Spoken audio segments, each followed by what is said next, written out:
भगवान का चुनिंदा, सिद्धू मूसेवाला आज भी सबके दिल में जिंदा है। सिद्धू मूसेवाला आज भी सबके दिल में जिंदा है। क्या ये लाइन कहने से किसी को कुछ खतरा हो सकता है? आप कहेंगे बिल्कुल भी नहीं। कईयों को तो मूसेवाला का गाना मुंह जुबानी याद होगा, उनके दिल में क्या दिमाग में भी मूसेवाला जिंदा है। लेकिन जिस लॉरेंस बिश्नोई गैंग ने, जिस गोल्डी बरार ने, जिस रोहित गोदारा ने मूसेवाला को जान से मरवा दिया ना, उन्हें बिल्कुल भी नहीं पसंद कि कोई मूसेवाला की बात भी करे। और जो मूसेवाला का नाम लेने की हिम्मत करता है, उसके ऊपर उनकी तलवार लटक जाती है। कनाडा की गलियों से भारत में मौत की धमकियां मिलनी शुरू हो जाती है। और इस वक्त की ब्रेकिंग न्यूज आपको बता दें, मशहूर रैपर एमवी बंटाई की जान से मारने की धमकी दी गई है। पहले गिप्पी ग्रेवाल, फिर हनी सिंह को धमकी। कनाडा में एपी ढिल्लों के घर पर फायरिंग, बादशाह के क्लब पर धमाका और अब एमिवे को जान से मारने की धमकी। जी हां, लॉरेंस बिश्नोई गैंग के नाम पर धमकी कनाडा से गोल्डी बरार ने, सिर्फ इसलिए क्योंकि एमिवे बंटाई ने सिद्धू मूसेवाला का नाम लिया। लेकिन यह पहली बार थोड़ी हो रहा है। लॉरेंस बिश्नोई गैंग हमेशा से ही ऐसा करता आ रहा है। जब भी कोई सिंगर उसके दुश्मन के करीब जाता है, लॉरेंस बिश्नोई गैंग मैदान में कूदकर अपना दमखम दिखाने लगता है। एपी ढिल्लों के घर पर तो सिर्फ इसलिए गोलियां चलवाई गई क्योंकि ढिल्लों ने सलमान खान के साथ गाना बनाया। पर एमिवे की कहानी क्या है? क्योंकि एमिवे को तो सिर्फ जान से मारने की धमकी नहीं मिली है, उससे 1 करोड़ रुपए भी मांगे गए। अच्छा, बहुत सारे लोग ना कमेंट करते हैं कि लॉरेंस बिश्नोई गैंग तो देश के खिलाफ काम करने वाले दुश्मनों पर कार्रवाई करता है, उनसे बदला लेता है।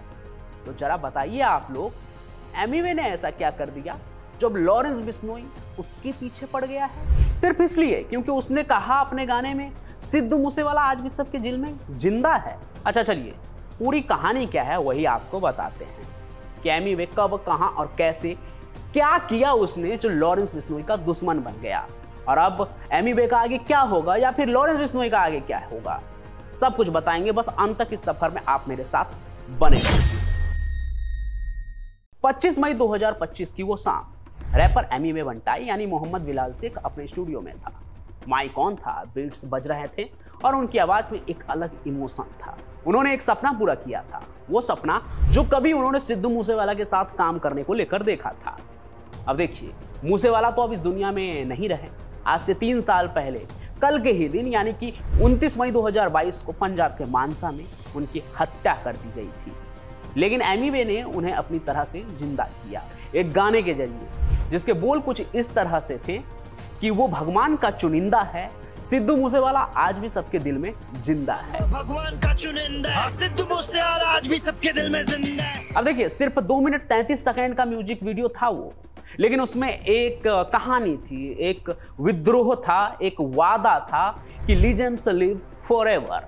यहां तक कि उस गाने में मूसेवाला को एक बच्चे के रूप में भी दिखाया गया है, जो उसी अंदाज में, मूसेवाले के अंदाज में अपनी जांघों पर थाप देते हुए दिखता है, जिससे मूसेवाले के दुश्मनों को चिढ़ होती है, उन्हें गुस्सा आता है। तो जिस समय ये सब कुछ हो रहा था ना, ठीक उसी वक्त कुछ और भी हो रहा था।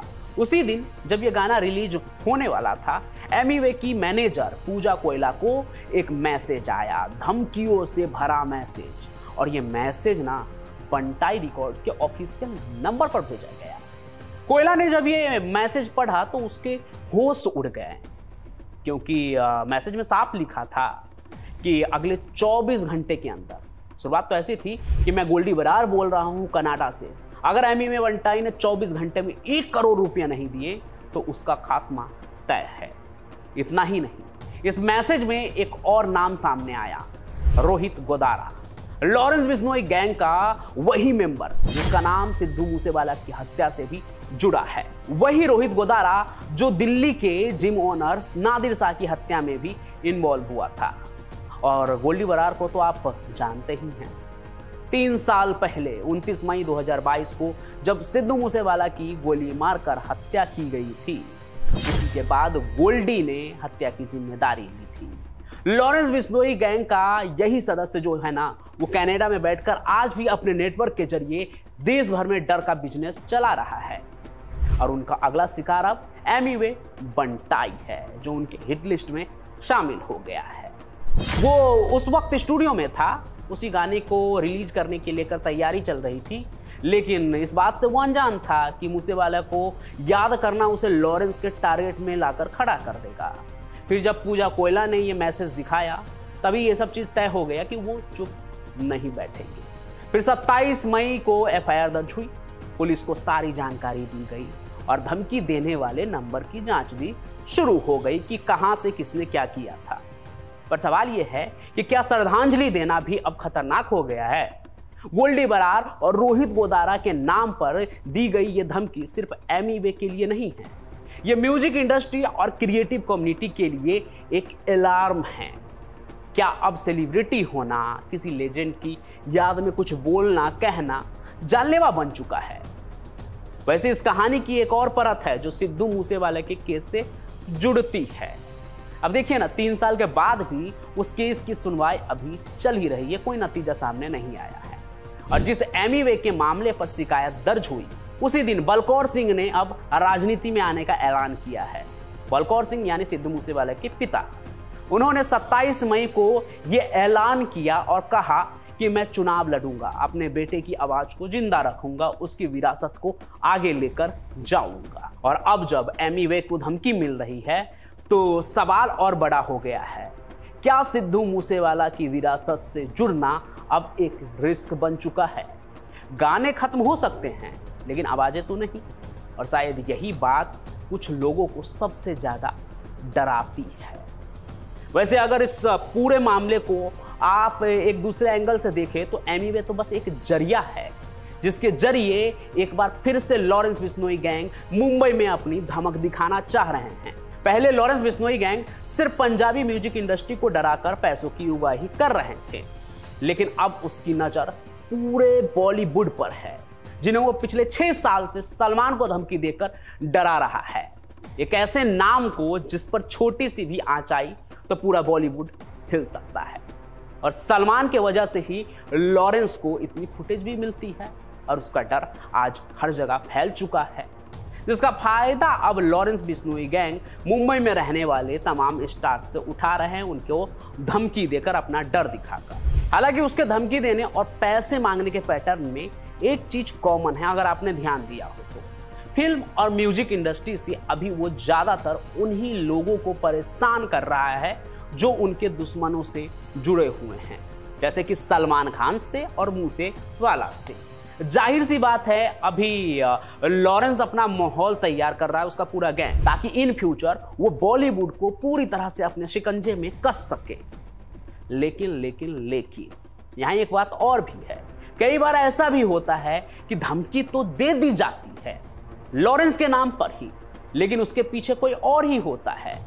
कई बार हुआ है जहां हंसी मजाक के लिए या फिर सिर्फ फेमस होने के लिए लोग लॉरेंस बिश्नोई के नाम का इस्तेमाल करते हैं। हालांकि एमिवे के मामले में क्या हुआ उसकी जांच तो अभी देखिए चल रही है। अगर इस तरह का कोई एंगल हुआ तो वो भी जल्दी बाहर सामने आएगा। लेकिन दूसरी तरफ ये बात भी तो सच ही है कि म्यूजिक इंडस्ट्री के ऊपर इस वक्त लॉरेंस बिश्नोई की पूरी नजर है। उनके डर से ही हनी सिंह दुबई भी शिफ्ट हुए। एक इंटरव्यू में उन्होंने ये बात कबूला था। कोई धमकी मिली है क्या? हाँ, पिछले साल मिली थी ना, सेम गैंग से, सिद्धू वाले गैंग से, जिन्होंने सिद्धू को मारा। But Dubai is the best, safest.